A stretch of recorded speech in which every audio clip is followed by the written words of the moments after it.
Hi, I'm Steve Lindsay, commander of Space Shuttle Discovery on Discovery's final voyage into space, her 39th trip into space.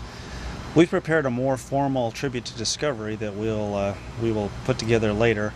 But for now, on this final day on orbit, I'd just like to get each crew member to say a few words and their thoughts of Discovery. For me, Discovery is a very personal thing because I've actually flown Discovery 3 times now. My first flight I flew in 1999 on STS-133 when we brought Senator John Glenn back into space. I flew her again as one of the return to flight test missions, STS-121 in 2006, and then finally STS-133, her final flight. So Discovery is a very special vehicle to me. Discovery has contributed greatly to the Space Shuttle program. She's flown a good portion of the major, most significant flights in the Space Shuttle program. She deployed the Hubble Space Telescope, 13 trips to the space station, contributing to the assembly of the space station in a very big way. She's been to the Mir space station. She's done science missions. She's done all of the return to flight test missions, both after Challenger and after Columbia, bringing us back into space after those tragedies. On this final day on orbit, when I think about Discovery, I think about all that. I think about all the people that went before us on this vehicle, but mostly what I think about are the thousands and thousands of people across the Space Shuttle program these past 30 years who designed this vehicle, built this vehicle, have taken care of this vehicle, and operating this vehicle, not just from the cockpit, but also those who operated this vehicle from the ground. And that is her greatest legacy to me. I remember marveling at the space shuttle at the New Air and Space Museum when I was a teenager. And now as we fly Discovery's final voyage, I still marvel at her today. I would also I would call the Space Shuttle Discovery a dream machine. And it's the people that make the ship, the people that are involved in all our training. And it's a testament to the people that maintain her, train her, that the first flight is as clean as it is on the final flight. In 1948 in Europe, after the ravages of World War II, a bunch of wild-eyed scientists got together and mapped out a vision for the future. Among them was Wernher von Braun. He saw a vision where we would have mankind pushing out into the solar system on a pyramid of space stations being serviced by a fleet of shuttles that went to and from the Earth. Here we are at the turn of the century, the 21st century, with a fleet of shuttles that does just that, and a space station that could potentially be a platform for leaping off into the solar system. Discovery is one of those workhorse vessels that got us off on that vision and has us going, it will take us into the future, and hopefully will be a model for how we do this later on in the 21st century. And as a ship of Discovery, Discovery has been truly amazing.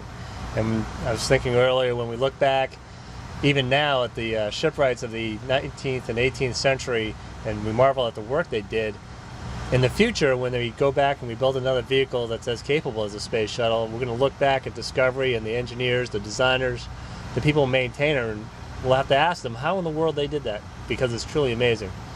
And this vehicle, even though it's only spent a total of 365 days or so on orbit, which is less than those earlier ships was spent on a single mission, its accomplishments are truly amazing, as the commander noted earlier.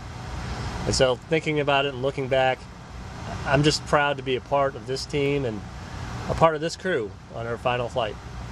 Well, I know a lot of sailors out there are familiar with the term sea kindly. You use those words of a vessel that just is strong and powerful, yet easy to handle, and works very well at sea. And I think Discovery is that way. She's space kindly, if you will. She points where you steer her, she hauls what you put in her hold, and she just performs magnificently. It's an incredibly powerful machine. It leaps off the planet. We were firing the thrusters a little bit earlier, and it's just amazing how this ship can maneuver. And I think that one of the greatest legacies is going to be the space station that we just left.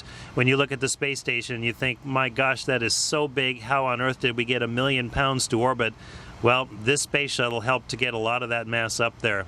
I think the legacy that she leaves behind is quite incredible. And all that makes her strong and powerful and gives her that sea-kindly nature is all the hands that have taken care of her, that fiercely defend her and service her when she gets back to home port. And even though it's the last time, we really do look forward to bringing her back to her home port and back into those caring hands. And I think I'll be continuing on a common theme here, but there's a few words that come to mind for me when I think about my own experience with Discovery and the Space Shuttle program, as well as just, you know, how we think about the program itself. And that's a blessing, and the words thank you. And for me, out of college, I was very, very fortunate to be hired on by NASA at the Kennedy Space Center. And this is over 20 years ago, and have the opportunity to work up close and personal with these just incredible, indescribably beautiful vehicles. And I have a vivid recollection of coming to work at KSC one of the first days, and I was very fortunate to be working in the orbiter processing facility, which is the big hangar where we take care of the orbiter part of the space shuttle. And having somebody walk me into the facility, out into the middle of the floor, and asking me if I knew where the space shuttle was, and I looked around and, you know, couldn't see anything. The gear wasn't deployed, and I remember looking up and seeing this just wall of black tiles, and from that very second being just so like overwhelmed and impressed by the orbiter. And I'd like to just say thank you to all the people who have taken such great care of her, of Discovery and the other space shuttles, and making it a safe place for us to live and work up here. And there's tears coming, so I will I'll stop very soon. But I'm looking forward, like Mike said, to bringing her home to the people who care for her most, and to the time when we're on that runway and we can look back and still see her standing on her own gear with her own proud wings holding her up before she goes back to that hangar for the last time. And thank you.